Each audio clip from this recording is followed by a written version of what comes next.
Living with chronic illness or autoimmune disease often means that we're navigating problems that don't always make a lot of sense. The fatigue that lingers, the flare-ups that seem to come out of nowhere, the frustration of knowing something is wrong even when you can't fully explain it. And while medical care is essential, there's often another layer that doesn't get talked a lot about. And that is the role of stress and the nervous system and the subconscious patterns that we tend to carry. Today, we're exploring that connection, not as a replacement for medical care, but as an additional way to understand and support our own bodies.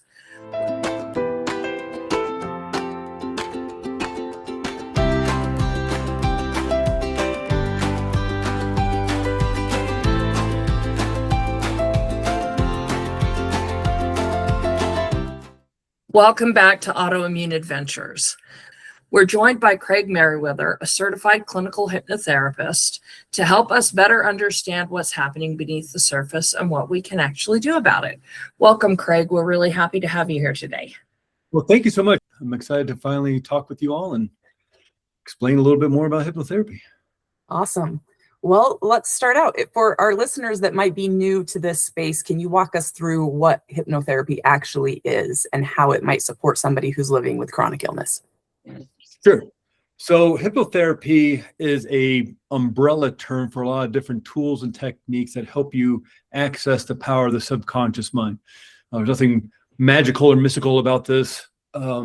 Everybody has the ability to just kind of allow their minds to drift off and wander. There's nothing, mind controlling about this. It's not turning people into zombies. It's not brainwashing like you see in the movies. There are extraordinary techniques that'll help you tap basically into the placebo effect. And we've all heard of placebo effect, but it's not magic. It's not a trick. It's literally the mind's ability to heal the body, the emotions, mindset issues. We know this is a real thing because researchers have to apply the placebo effect in the studies they're doing. So let's say a pharmaceutical company, they're doing, let's just say a medication on high blood pressure, some new medication about high blood pressure. They know that the mind will heal some of the people, that they'll heal themselves. They actually have to account for that in their research.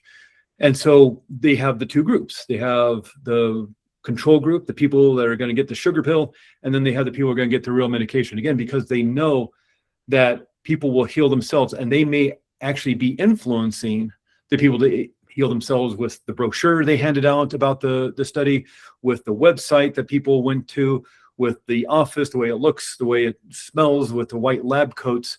This is all influencing people to tap into their own healing power. So they have to actually account for that in the research. So half the group is going to get the sugar pill. Let's say 30% get better healing themselves of this issue. Well, the group that's getting the real medication, 40% get better than medication. That's great. Well, you actually have to subtract 30% because maybe they accidentally influenced those people through the brochure and the office and the website and the waiver they have to sign. Maybe that also helped 30% of those people to heal themselves through mind alone, through the placebo effect. So really only 10% got better, and that's good enough. They'll put it on the market for $80 a pill. But no one's like, yeah, but more people actually healed themselves using mind, kind of tricking themselves into it. It's like, well, yeah, because there's no billion-dollar windfall at the end of the year. You can't patent somebody's subconscious mind. You can't copyright somebody's subconscious mind, so there's no real big money in it.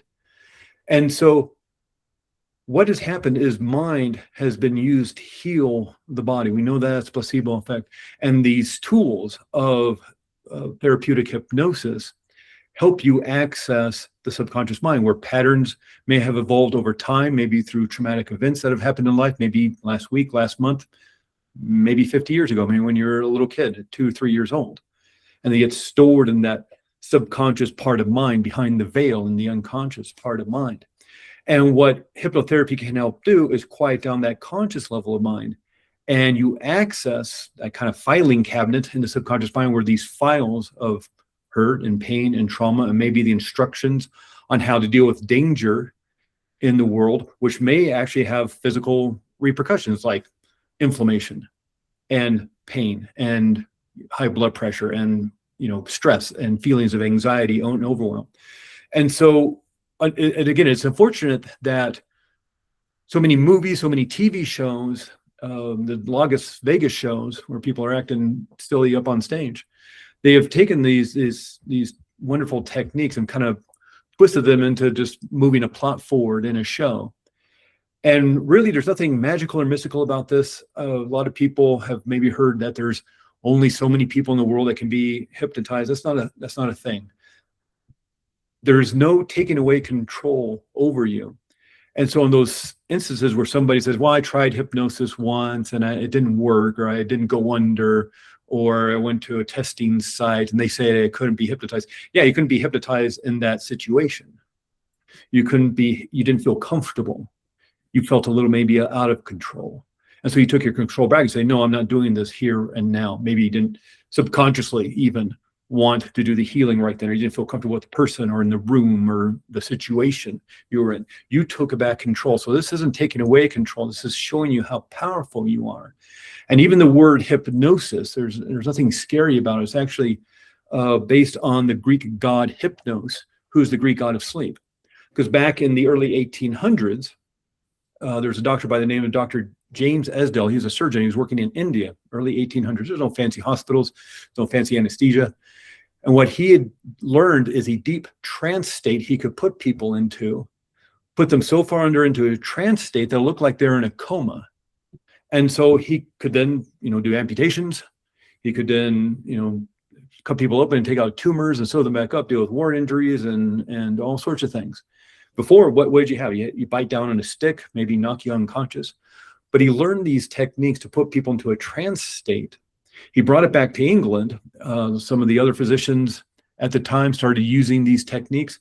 One of them, James Bard, Dr. James Bard, wanting to refer to this coma-like state, so he could refer to it in papers and that he was writing and to talk about colleagues, decided to name this coma-like state after the Greek god of sleep. So he called it hypnosis. And since then, since the late 1800s, it's grown to encompass all sorts of these altered states of consciousness. And again, there's nothing magical or mystical about it. All we're basically looking at are the brainwave states we learned about back in school. Like the famous ones we learned about back in school are beta, alpha, theta, and delta. Beta, that's when you're in the present moment, you're focused on the task at hand. Like right now, we're having a conversation, we're having a discussion, and so we're focused in the present moment. But if you've ever had that experience of your mind just drifting away, maybe you remember back high school math class, maybe that meeting at work yesterday, you're driving home and you think, oh, the weekend's coming up and I got people coming over, or I got to get that report due by Monday, or I got the big meeting on Friday, and your mind drifts off and you don't remember the last 1 or 2 minutes, you miss your exit, or you find yourself in your driveway or your garage or something. You don't remember the last few minutes. Whether you're bored back in high school math class, you're bored at a meeting at work, your mind drifts off, you're driving down the road, you don't remember the last minute or two. You've altered your state of consciousness. And you put yourself down in the alpha brainwave state. That's the daydreamy state. And literally what is happening, the basic biology of it, is how fast your brain is processing information. So when you're in the beta brainwave state, you're focused in the present moment, at the task at hand, you are firing about 18, 20 cycles per second. But when you slow down and you drift off, you get into that daydream state, you just start staring out the window, thinking about something else. You're bored watching your TV show, you start thinking about something else.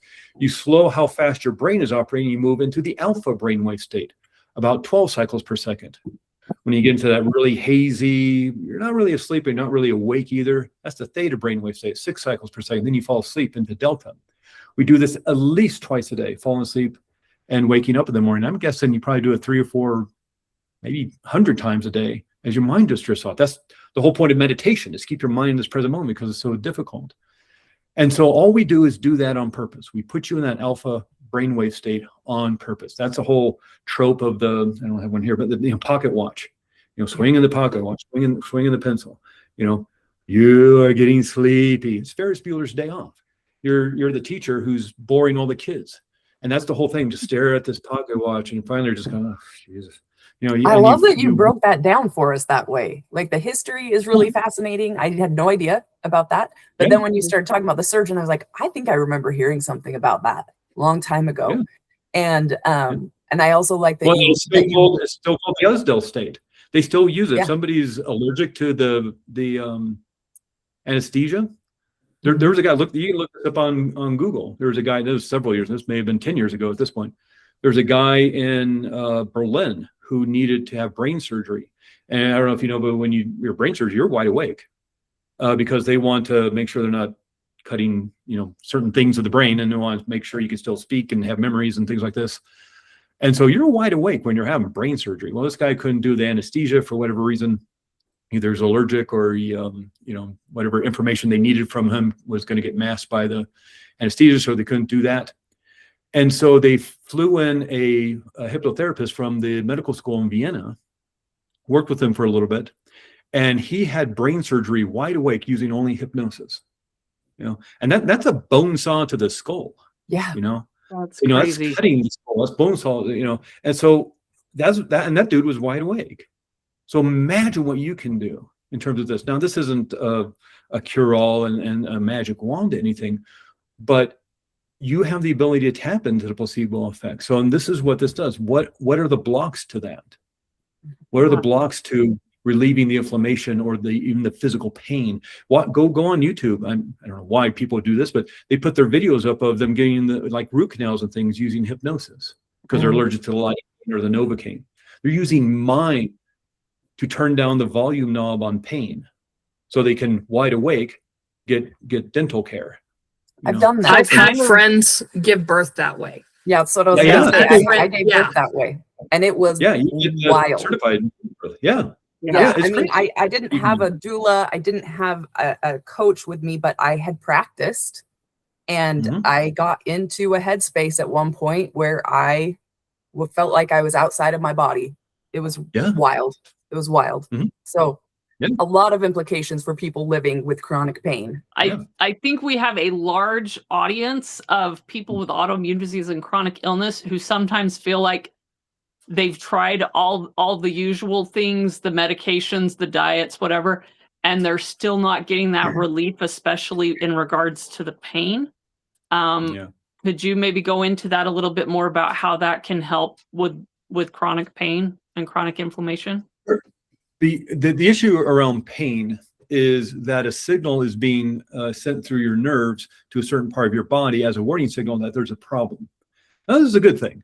If somebody breaks their wrist, that pain is there to remind them not to go bowling until the injury is totally, or strum the guitar or whatever. So to a certain extent, you need that warning signal. You need that little siren. The problem is when the kind of on switch gets turned on and the volume knob on the stereo gets turned all the way up to 11, and it's this constant ringing of the alarm of the siren. And so what are the possibilities that you can send new instructions, new programming, new patterns into your subconscious mind? Because it happened once, because you weren't born with that pain. That may have happened recently, within the last few months, the last few years, okay, maybe a few decades even. But I'm going to guess that, most of the people here haven't been experiencing this since birth. And so somewhere along the line, new instructions got to happen. Now, of course, that could happen through injury, and that could happen through toxins and things like that. But oftentimes, it's just kind of a misfiring of the signals. Now, how does that get resolved? That's the $64,000 question. But there's 8 billion people of us, and we all kind of program ourselves a little bit differently. And so that's where the different techniques come in, the different tools. But this is a great example of this. One of the people I've trained with over the years, doing continuing education things, Dr. Richard Nongard. You can look him up on the internet. He's been around for decades and decades, training people through hypnotherapy, still does hypnotherapy. And he was saying on one of his classes that he had to get the bone in his big toe fused because he was having a lot of arthritis. And he used hypnosis to turn down the pain. Well, the problem was the pain was telling him there was a problem. But he turned down, using the power of his mind, he turned down that volume knob on the pain. Therefore, he wasn't getting the signals, the warning signals that there was a problem until it became too late. And he had to get surgery to fuse the bone because he never took care of the actual problem. He just took care of the pain. And so to a certain extent, fear and anxiety, want to get rid of fear and anxiety. Fear and anxiety, that's what keeps you from walking down the dark alley at midnight, even though it's a shortcut home, or peering over too far over the edge of the Grand Canyon. You know, certain amount of fear and anxiety. You're out walking, you know, hiking out in Alaska, you turn the corner, there's a grizzly bear. That's not your friend. That fear and anxiety is going to get you out of that, hopefully out of that situation and up a tree, or I don't know, what do you do when the bear is chasing you? And so to a certain extent, you don't want to get rid of the ability to have anxiety, fear, and even physical pain, because that's going to warn you that there's a problem. You know, if I wake up one morning and all of a sudden I got searing pain in my abdomen, don't take me to a hypnotherapist, take me to the emergency room, because maybe I have appendicitis, you know? And so, or because if I turn down the pain using my mind, I may have a problem later on in the day and I might not be around for very much longer. So to a certain extent, that's needed. But in a situation like we're talking about here, in terms of, you know, autoimmune issues where maybe the signals are on hyperloop for whatever reason, again, maybe there's injury, maybe there's a toxicity problem, maybe there's something else, maybe there's even emotional issues or something, and the body has just worn itself into being so tired that the gears are grinding together now. You know, the nervous system is exhausted by holding on to hurt and pain. That's just one aspect potentially of a situation like that. Again, there's 8 billion people on the planet. We all kind of hold the heavy weight of what we've gone through in life differently, and it will show up differently. But in terms of this work, again, it's the placebo effect. I don't fix anybody. And hypnotherapy in and of itself doesn't fix anybody. You fix yourself. Yeah. And who better to know what the problem is than you? And that's why you mentioned, you know, like this is one of the more unusual ways of going. And I concur with that, because generally hypnotherapy is at the bottom of the list. Of course, you want to see the doctor. Holistic. Like it's holistic healthcare. Like, and people don't think of it that way. But yeah, and I think again, I think it's the movies, the TV, and the Las Vegas shows, and it's really unfortunate because, well, I don't want somebody, you know, hypnotizing me and I tell my secrets, or they make me quack like a duck, which I always find odd that I'd make somebody do for my own amusement. But you see those shows, maybe on YouTube videos or Las Vegas shows or comedy clubs. And yeah, people are dancing like Michael Jackson, and they seem to be in a trancy state, singing like Elvis Presley and quacking like ducks and barking like dogs. But understand, everybody up on that stage volunteered to get up there. Yeah. You can't make anybody do that. You know, even like those quick little 2-minute videos you see of street hypnosis, where they're trying to sell you a course or something. It's like, look, I can do this to this person. And you walk up to somebody and say, sleep, and the person keels over or something. That was rehearsed. That was set up. You can't make it. I don't dare anybody to do this because I don't want you to do it. But imagine what would happen if you just went up to a stranger on the street and pointed at them and say, sleep. What are they going to do? They're going to punch you in the face and run away because they're afraid of you. You can't make people do those kind of things unless they want to. Yeah. The same is one of the main things hypnotherapy is famous for is a smoking cessation, helping people quit smoking. Yeah. Well, that's not 100% guarantee, because if you don't want to quit smoking, I can't make you quit smoking. Right. You get a situation where your partner says, you know what, I'm tired of smoking. There's health things, there's the money of it, and the smell, it just smells all the time. I'm done with your smoking. You're quitting. I made an appointment with you on Thursday. You're going to go to a hypnotherapist. You're going to quit smoking. Well, I've had this happen. It's like people come and say, well, I don't really want to quit. So I'm just going to say this didn't work, and I'm going to negotiate smoking in the garage. And here's your money. You know, they don't want to quit. So guess what? I can't make them quit. Otherwise, I could go into every Las Vegas bar and casino where you can still smoke indoors. I could make everybody quit smoking. I could go into prisons and hypnotize everybody to be law-abiding, upstanding citizens and shut down the prison system. I could hypnotize my way into nations and create world peace. I'd be that guy. My birthday would be a international holiday, you know. So here's a little off topic, but can you make somebody want to? Does that make sense? Like, I'm sitting here thinking, and I'm like, you know, I hate exercising. I've never enjoyed it. I want to exercise for my own health, for my own benefit. I don't want to exercise because it's uncomfortable for me, and I have asthma, and I've had bad experiences overexerting myself and getting in a flare, la, la, la, la, la. Like, I want to exercise for my health, but I don't want to physically exercise. Like, then we start with why you don't want to. not to make you want to exercise, but those bad experiences, the fear of maybe having an asthma attack, the just maybe being tired of like just life and the chores of life and work and everything. Like, now you want me to go get on a treadmill or a rowing machine. It's like, that's what we'd work on. And again, not for the end result of, and now by the end of the year, you're going to, run a 10K, Right. but to like release the resistance to what, because it sounds like there's two parts of you. One part of you wants to exercise and be healthy and feel that adrenaline rush and that dopamine hit of exercising. What a great antidepressant exercise. In fact, there's so much research that shows that exercise works as well as medication in dealing with depression. So yeah, there's a lot of great benefits, and you know that. So there's a part of you that says, yeah, I need to exercise, I want to feel better, but A, B, C, and D, Well, let's work with A, B, C, and D. And again, not to get you to run a 10K, which maybe you don't want to do, but to release the heaviness of what you've been carrying that prevents you to. And then maybe there's special things, considerations. Okay, so maybe the running on the treadmill isn't for you because of asthma. Can you do a yoga class, or can you do martial arts, or can you take a dance class? There are other ways, just walking out in nature. But it's that resistance that you work with and that feeling state in the body. And that's what we work with first, is a feeling state in the body.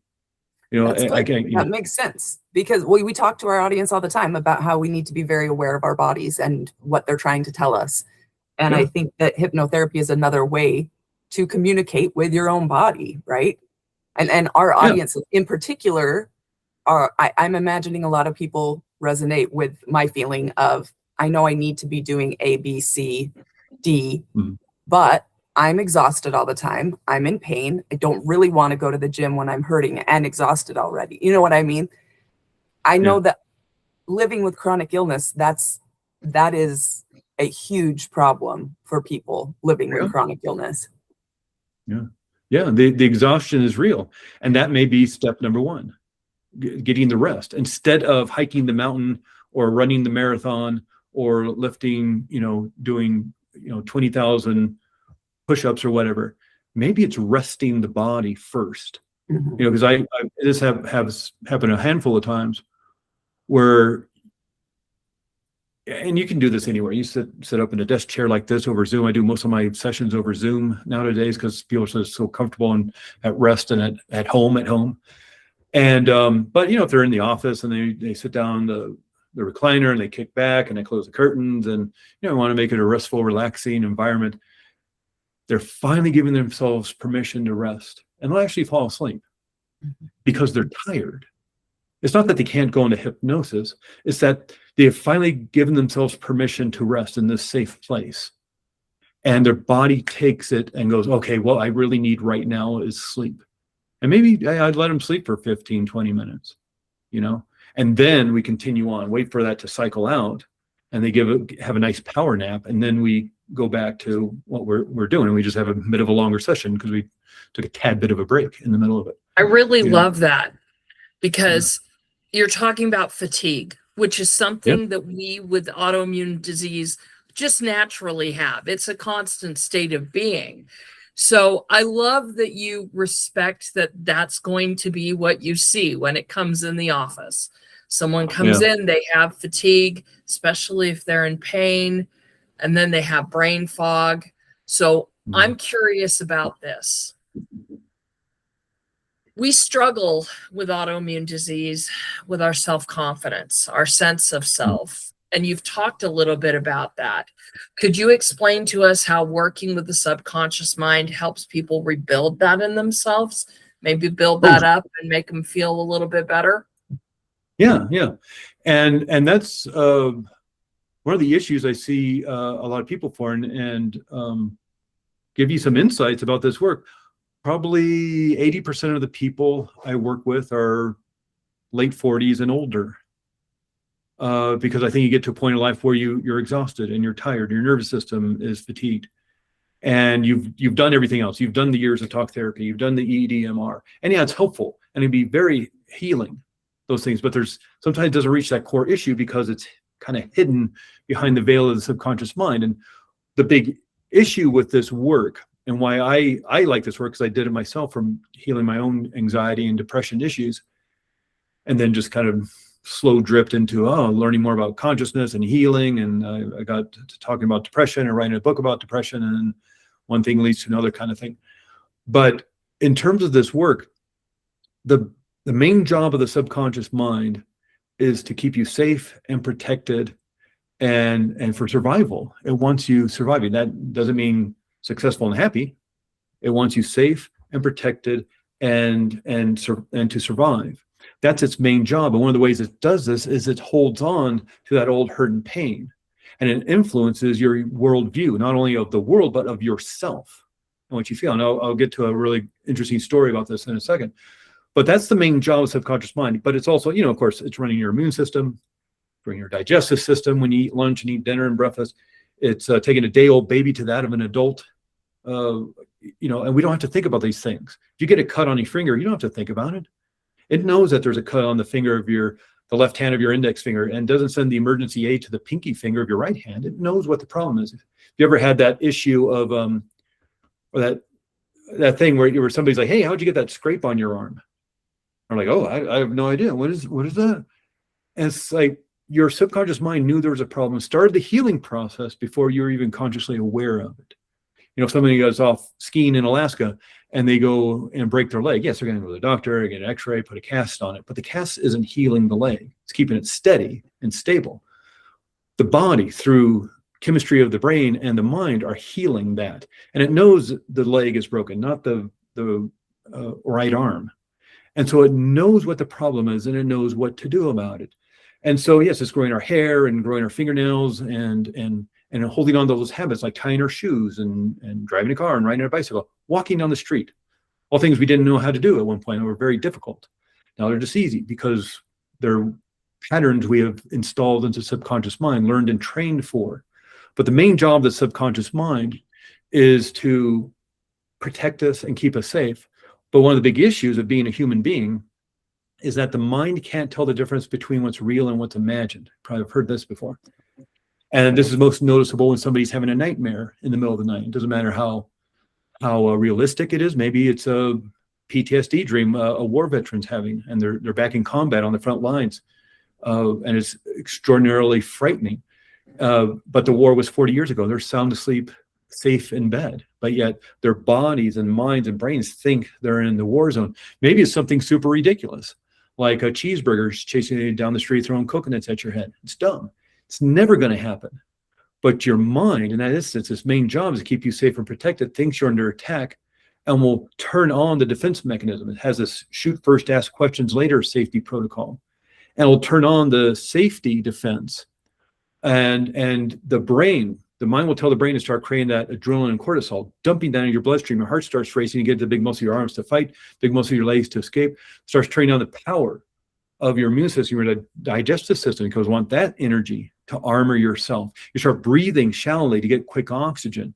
You may have so much cortisol in your brain that it wakes you up with a scream because it wants you consciously aware of your surroundings, all because of cheeseburgers chasing you down the street. Mm-hmm. So you can imagine what's happening in your waking world. That's what's happening in your dream world, how it's affecting your body. And so we have a warning system, just like somebody pulls a fire alarm in a building, and the sirens go off, the strobe lights go off. We also have a warning system, but it's the feeling state. Feeling state of anxiety, feeling state of fear, of anger, of overwhelm, of worry. These are warning signals that there is danger somewhere, and we need to be aware of it. Now, is that danger real or imagined? Doesn't matter. You just need to be aware of it. But the problem is you just train yourself for this, because what you practice, you get better at. We know this from learning how to walk, or maybe playing a musical instrument, or dance, or martial arts or something. What you practice, you get better at. So what if you're practicing anxiety and fear? You're not just wiring that into your brain. So you kind of get into this loop of the more you practice it, the better you get at it, until you find yourself in your 40s and 50s and 60s, and you're like, I'm tired. And that's the subconscious mind is running all these systems behind the scenes, in the background. But it's this highly emotionalized part of mind trying to keep you safe by holding on to those old files.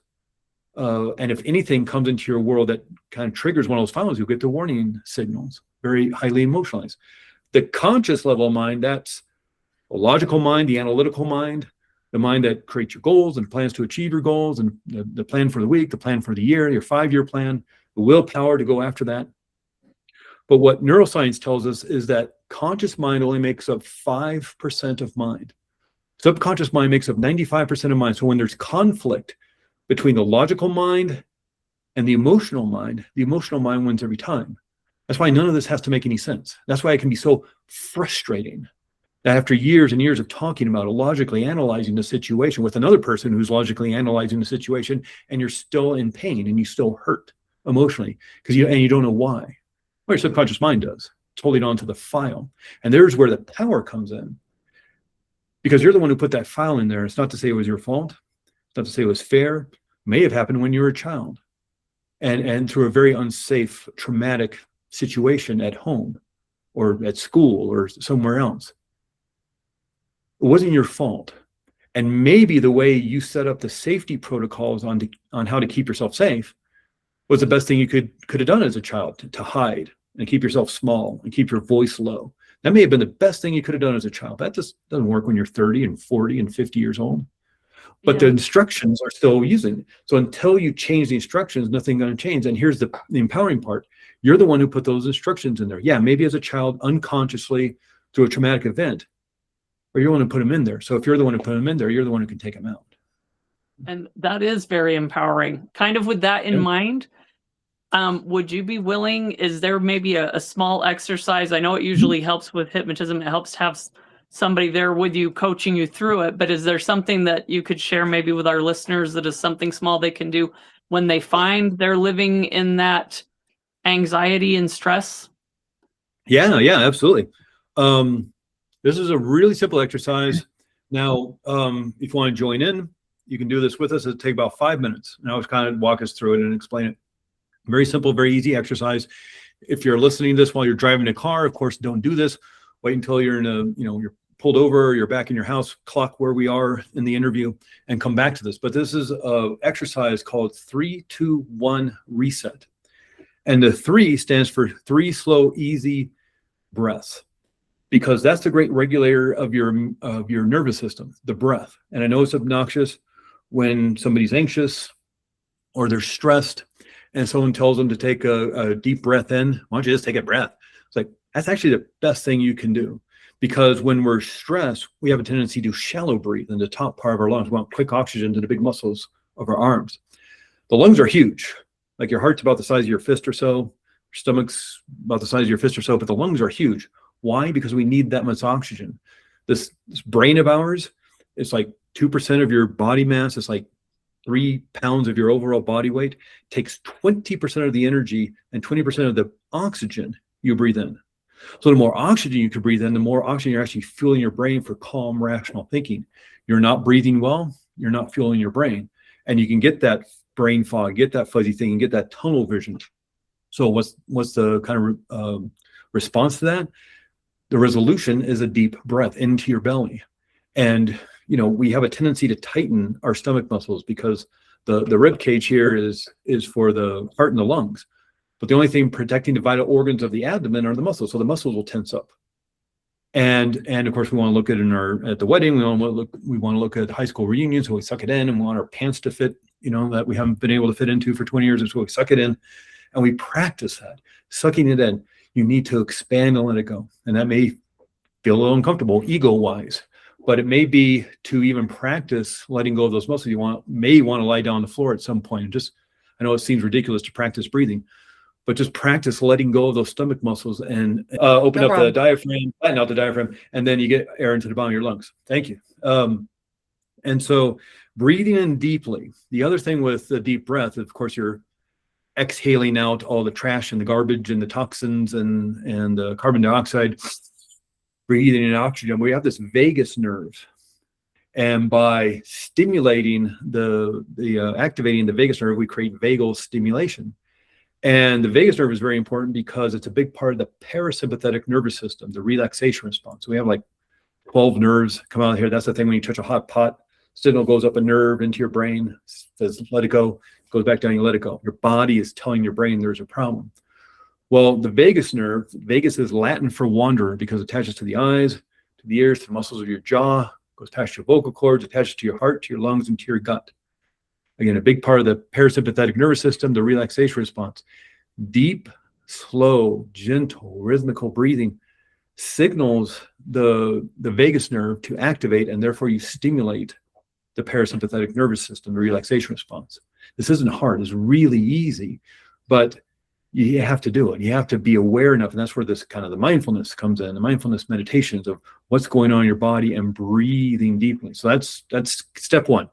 And do 5 breaths, do 10 breaths, but the name of the exercise, 3, 2, 1 reset. So it's 3 slow, gentle breaths. And another aspect to this is you can add in these other parts of the vagus nerve where they are attached to the body. And I know they're not attached to the vocal cords, they run by the vocal cords. And when you exhale with a sigh loudly, and if it's appropriate, do it. If, of course, it's not appropriate, don't do it. But that's why singing feels good, and humming and chanting and mantras feel good, is because as you vibrate the vocal cords, you sympathetically vibrate the vagus nerve. Vibrate the vagus nerve, you stimulate the vagus nerve, stimulate the vagus nerve, you activate the parasympathetic. A lot of us keep our stress and tension in our jaws. So jaw yoga, it looks silly, it looks ridiculous. Don't do it in the big meeting. Don't do it at church. But, you know, move your jaw around, stretch it out, release the jaw. The eye, vagus nerve attached to the eyes. If you're driving, not if you're watching the kids around the pool, but close your eyes, because if there's no danger to look at, you're now signaling your brain that it's safe. You know, that's where the EDMR stuff comes out. We'll talk about that in a second too. Closing the eyes and signaling your brain that you're safe. So that's 3. The breath, can stack those other things on top of it. The humming or jaw, moving the jaw around, closing your eyes if it's safe. The 2 is bilateral stimulation. Now, when somebody's dealing with feelings of anxiousness or stress or feeling overwhelmed or angry, they're lighting up a part of the right side of the brain. And it's pulling in all the energy and the nutrients and the fuel and the oxygen to light up this part of the brain. The skull only houses so much blood supply and oxygen and fuel and nutrients to run. So when something goes on emergency mode, it pulls it all in. So one way to undo that is to stop operating in these other parts of the brain that have gone quiet and gone dark. And so one way to do that is just to move your body. Now, right side of the brain is controlling the left side of the body, left side of the brain's controlling the right side of the body. So you just move it. Here's my little squeezy ball, and you just pass it back and forth. I'm just passing the ball back and forth. If you're listening to this on audio, you make your arms a T or a cross, and then pass a pin, a racquetball, a tennis ball, your plastic bottle of water. If you drop it, if it's going to break, don't use that. Your phone, don't use your phone, don't use a glass. Pass it back and forth, because now I'm forcing my brain to operate in these other parts. It needs fuel, it needs oxygen, it needs blood supply. Where's it coming from? It's going to pull it away from that anxiety. If you ever been in a meeting, remember back in school, somebody drumming on their knees, maybe you do it yourself. That's bilateral stimulation. You're tapping your hands back and forth on your knees. It's bilateral stimulation. Walking, bilateral stimulation. Left foot, left foot, riding a bicycle. Yeah. And that's exactly what we're about to do. We're going to grab our shoulders. And if you can tap, you can squeeze, you can do a little bit of the havening technique, the arm part of the havening technique, and rub your hands up and down your arms, because this is your bilateral stimulation, but this is also nurturing, loving, healing touch. And they say what the human being needs 5 or 6 hugs a day. Well, give it to yourself. Hug yourself. And now, just like that signal going up your arm to tell your brain you're touching a hot pot, the signal's now going up and saying, oh, this feels good, this is lovely, this is wonderful. And now, if someone was in anxiety, the brain is going to create the hormone GABA, which is going to dissipate and evaporate all the adrenaline and cortisol in your brain. Not all of it, but it's going to take it down a few notches, so your brain can now produce oxytocin, serotonin, and dopamine, the feel-good chemistry, just by hugging yourself. The mind can't tell the difference between what's real and what's imagined. And so pretend you're hugging somebody, and you can close your eyes. Roll your eyes up like you're about to look at the ceiling, keeping your head straight. Roll up or roll down, roll to the side, to left. You're now kind of doing a little bit of the EDMR. One of the reasons they say EDMR works so well is because it's bilateral stimulation. And you're activating the vagus nerve by rolling your eyes around. That's one of the aspects of it. So you can do that on your own. And hug yourself and pretend you're hugging somebody you care about, somebody in your family. If you have children, maybe hug one of your children if you're not upset with them, not frustrated with them. If you have a dog or a cat, maybe there's some, a good friend, even if they live across the country or they're on a cruise around the world or something. Maybe it's somebody no longer with us, your grandmother or your grandfather. Maybe somebody, an author, a teacher, a singer, an actor, movie star, somebody, it doesn't matter. The mind can't tell the difference between what's real and what's imagined. Just like the nightmare will literally change your physiology, no matter how ridiculous. All right, well, hug Mother Teresa. Hug Gandhi. John Lennon, doesn't matter who it is. Joan of Arc. And as you actually physically, somatically feel this hug, your brain is also operating more on the visual state, the daydreamy state as well, because you're pretending you're hugging somebody and feeling that love and that caring. And by feeling that love and that caring and even turning up the volume knob, like you're turning up the volume on the stereo, you're now literally hacking your brain, changing the chemistry. And the more you practice something, the better you get it. And you literally start rewiring your brain just by doing this 1 5-minute little exercise. So, just to do it again, I know I was talking through that entire thing, but 3, 2, 1, reset. Slow, gentle breathing. Maybe you ground yourself. Maybe you're sitting. Maybe you're lying down. Maybe you're standing. But just ground yourself where you are. Feel your body. Hug yourself. Again, you move your arms up and down, or your hands up and down your arms, or hug yourself, or pat your shoulders. And then think of somebody you just care about, you love so much. Imagine doing this twice a day. It's 3, 2, 1 reset, not 3, 2, 1 do it once in your life as rainbows and unicorns for the rest of your life. Do it again and again and again. What's the bad side effects to flooding your brain with oxytocin, serotonin, and dopamine over and over again? Would that actually not start rewiring your brain in a way that makes you look at life a little bit differently and reset the patterns in your life? That actually may start making you feel better, changing literally the hormones your brain is creating. And that's just one simple little 5-minute. Do it for half an hour if you have the time. But you can do that before you walk into a meeting at work, or you're about to give the big speech at the conference, before you had a really awful day at work or wherever. You had the parent-teacher conference, or you had to pick your kid early from school or whatever. And you just sit in the car before you walk back into your house. Ground yourself, center yourself. Because it's the new patterns that are going to set the new outlook you have about life. You have a new outlook about life. You start having a new outlook about yourself. You start reprogramming yourself, and that's hypnotherapy. I love this. Yeah. Sorry, all I was going to say is I love this so much, because I think it is really important for us to understand that our mind is unbelievably powerful.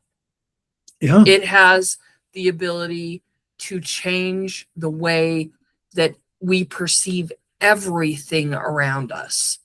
Mm-hmm. And there is real power in knowing that we have a lot of the ability to heal ourselves already within us.